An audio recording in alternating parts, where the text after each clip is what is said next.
What's your "I told you so" moment? Since I was 14, my throat got itchy when I ate apples. I told my mom, but she thought I just didn't want to eat apples and forced me to eat them. Went to the doctor's office and got a test for allergies. Turns out, I'm allergic to apples, peaches, and many other fruits. My newborn baby was projectile vomiting after every feeding. I took her to the doctor several times, always ended up being sent away with suggestions to try a different formula. I tried like 4 different ones, no change. The 4th or 5th visit, they sent me away again with the same recommendation, even though I pleaded with them to figure out what was wrong with my baby. I left the office and drove to the ER instead. She ended up having emergency surgery that day. The surgeon said she would have starved to death, or maybe dehydrated, had she gone much longer without the surgery. I gave the doctors in that office a piece of my mind. My sister and I were out sledding when we were kids at this place with a really steep hill. I had unknowingly gone down a sled path that had a jump in it, and when I landed, it really hurt my back. So when I got back up to the top of the hill, I told my sister, "Don't go that way, the jump really hurts." She called me a baby and didn't believe me that it really hurt, so she decided she would go down that path on her sled. Well, she hit the jump and didn't get back up.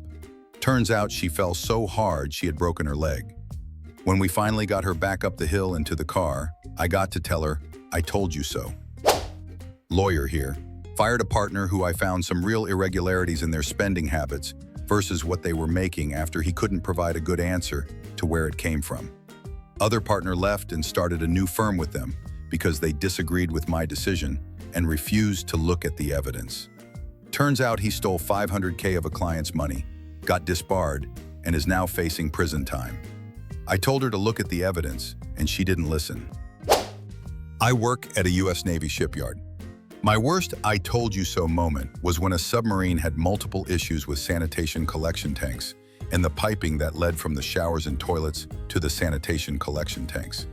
Documented and pointed out the same problems over a 12-week period. Supervisors and the tank area manager didn't give a damn and pointedly ignored my reports. Undocking day was approaching and the captain of the sub wanted the boat out on time, so they moved up the tank closure schedule. So tank closing protocol requires several sign-offs, one from a qualified civilian inspector, one from a qualified Navy hull technician sailor, and one from a qualified Navy engineering officer. That tank in question failed all 3 concurrent inspections.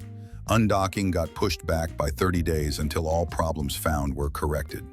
Daily operations estimated costs were north of $10,000 a day.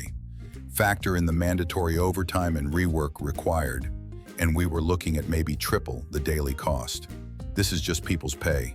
I didn't get to see the material cost overrun.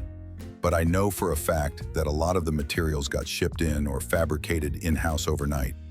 Needless to say, a lot of people on general schedule pay got chewed out by the then shipyard CO in private.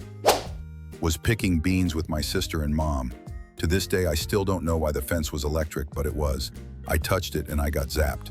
It wasn't too bad, but it hurt. I jumped away, and my sister saw me. I said that it was an electric fence. Of course, she just thought I was pranking her. I was trying to tell her the whole time we picked beans, but she didn't believe me. Right at the end, she touched the fence, and she didn't see it coming at all. Her face was just like, "Oh shit." My best friend started dating my ex-wife, 10 years after the divorce, and he checked if I'd take issue, even though he didn't need to. Anyway, when we divorced, it was because she was cheating on me while I was in Afghanistan. He goes out of state for work and told me she started acting off, not answering calls, quick to hang up, starting fights when he's home, or going to parties, rather than spend time with him. I pointed out this is what she did to me almost exactly, and stated that if he confronts her on her shit, she will probably, without provocation, accuse him of cheating, and more to the point, most likely because she is actively cheating.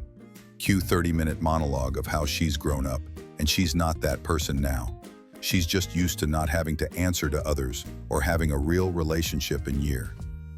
3 hours later, he calls because he went to pick up some weed, and there she is blowing the cellar. In high school, I was at a party where everyone was getting drunk. I had come with 2 friends, and near the end of the night, this one guy there was losing everyone into his van to get late-night food. He swore he was not drunk, and there were so many people in his car, including the 2 people I came with, It was not a battle I was going to win. But it seemed like an obviously dumb situation, bunch of underage kids packed into a van, driving around in the suburbs at 1 o'clock in the morning. I told my friends that this wasn't a good idea and they need to get out of the van and come back gone with me. My house was within walking distance. They acted like I was a party pooper for a sec, but then they got out. Next day, I find out the guy driving ran a red light and got T-boned by a truck. The one kid in the back almost died and everyone got banged up. The friends I pulled out of the van were in the back seat along with him. Not saying I saved their lives, but I really may have saved their lives. Had a weirdly dark freckle, the color of chocolate. I showed spouse and he called me a hypochondriac, and if I go to a doctor, I'd be wasting their time. I went to the dermatologist. It was melanoma.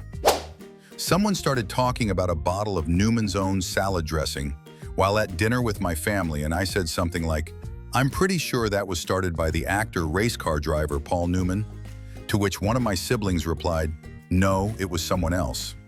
I grabbed the bottle and turned it around and started reading the label out loud. The first sentence was, "Paul Newman's career was acting, but his passion was auto racing." I stopped reading after that. This dumb asshole woman wouldn't leave the llamas at our petting zoo alone, even after I warned her. Eventually they had enough and spit all over her. Green, goopy spit from head to torso. She threw up a bunch and I laughed, until I smelled it, and then I was retching too. This is more of a "I told myself so." But anyway, when I applied to medical school, one of the application essays had a prompt that asked us what we would do if we did not get into medical school. I thought I would take a risk, since it was a reach school and I wanted to stand out. I kept thinking it wasn't worth it and that I should just write a normal essay, but for some reason just went with the riskier option. I wrote that I would go to law school and become a lawyer specializing in prosecuting medical malpractice. I ended up getting an interview and had a good laugh about it with one of the interviewers. Did not get into that medical school.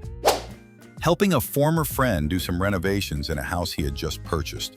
I had better than half a clue what I was doing, and my other friend who was with us definitely knew what she was doing, but the guy who owned the house hardly knew which end of the hammer to grip. We get down to the foundation walls, and there is an almost brand new 4x4 post running from floor to ceiling that he thought was ugly. I tried to explain to him that it was clearly load-bearing, and my friend chimed in that it was obviously there for a reason. But his reply was something to the effect of, girls being hysterical and mocking us for thinking the ceiling was going to fall down. I literally backed away from the situation, and when he took a maul to the beam and knocked it loose, I watched the ceiling drop.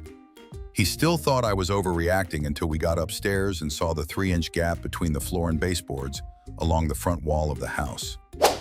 Bed frame wasn't properly lashed down while moving. Partner insisted the weight of the frame would keep it in place. Flew into the middle of a major intersection on a left turn. We dodged 4 lanes of oncoming traffic to collect the pieces. I fixed my partner with a look that could peel paint, and he said, I know you told me so, and you're right, I'm sorry." I still give him shit for it every time we move something. It's funny now, but goddamn was I pissed at the time.